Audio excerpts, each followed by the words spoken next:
আগামীতে যদি ওনার পর্দার মাইক্রোওয়েভ লাগে আমি আমার তরফ থেকে ওনাকে একটা মাইক্রোওয়েভ দিতে চাই, এবং আমি প্রধানমন্ত্রীকে রিকোয়েস্ট করতে চাই যদি ওয়াশিং মেশিন তো উনি দেয়, এবং হোম মিনিস্টার থাকলে আমি বলতাম যে উনি পর্দাটা যদি কিনে দিয়ে ওনার সংসারটা আমরা গোছায় দিতে পারতাম। মানে স্পিকার, আমরা অনেক কষ্টের পরে এই পার্লামেন্ট আমরা পেয়েছি, এবং আমি আমার প্রথম স্পিচেও বলেছিলাম যে the best part of the parliament এই যে এখানে স্বৈরাচারের কোনো দোসর বা ফ্যাসিস্টের কেউ নেই।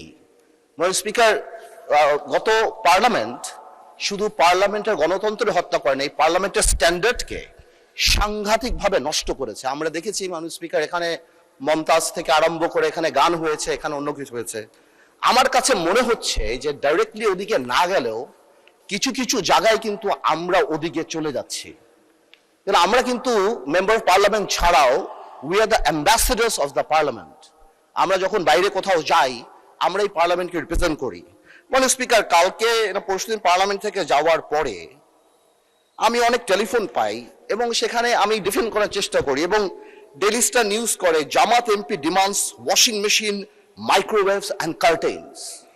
এটা আমাকে অনেক লজ্জা দেয়, এবং আমি মনে করি এই পার্লামেন্টকে অনেক লজ্জা দেয় যে একটা মেম্বার অফ পার্লামেন্ট এখানে দাঁড়িয়ে যেখানে জনগণের কথা বলবে, যেখানে বিভিন্ন জনগণের দাবির কথা বলবে, সেখানে একজন মেম্বার অফ পার্লামেন্ট দাঁড়িয়ে উনি ওয়াশিং মেশিন পেল না, মাইক্রোওয়েভ পেল না, কার্টেন পেল, সেই ব্যাপারে দাঁড়িয়ে কথা বলবে। যেখানে আবার বলা হয় যে আমরা গাড়ি নিব না, আমরা প্লট নিব না এই ব্যাপারে, তাহলে আমার কাছে মনে হয় মাননীয় স্পিকার যে আসলেই যদি গাড়ি আর প্লট যখন ওনারা বাদ দিল তখন ওনাদের বুকের উপরে কত বড় পাথর চাপা দিয়ে বাদ দিতে হলো যে মাইক্রোওয়েভ আর ওয়াশিং মেশিনের জন্য এই পার্লামেন্টে দাঁড়িয়ে কথা বলতে হচ্ছে।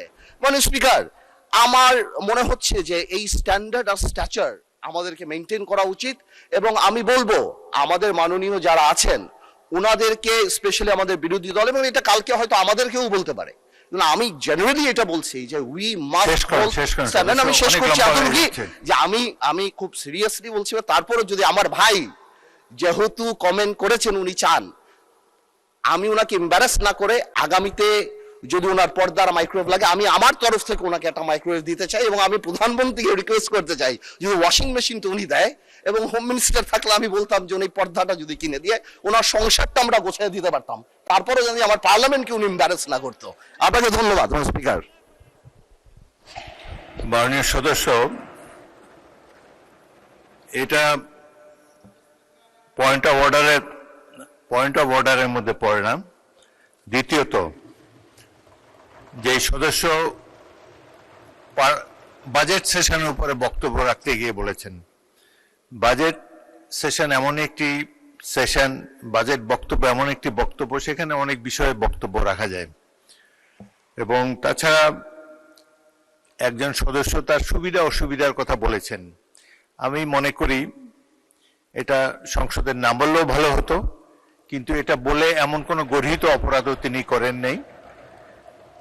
আমাদের হাউস কমিটি আছে, সেখানে আমরা সংসদ সদস্যদেরকে আসবাবপত্র ইত্যাদি আমরা দিয়ে থাকি।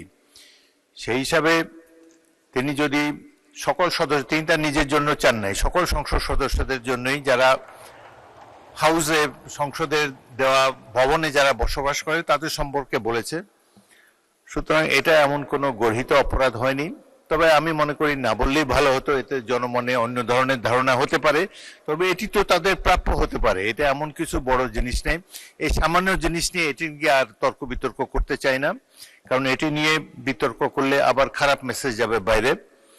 তো ভবিষ্যতে বক্তব্য রাখার সময় আমরা সবাই কেয়ারফুল থাকবো। যেসব জিনিস পার্সোনালি আপনি যদি হাউস কমিটির চেয়ারম্যান আছেন, সদস্যরা যদি তাকে জানান, তারাই এটার সমাধান করতে পারবেন।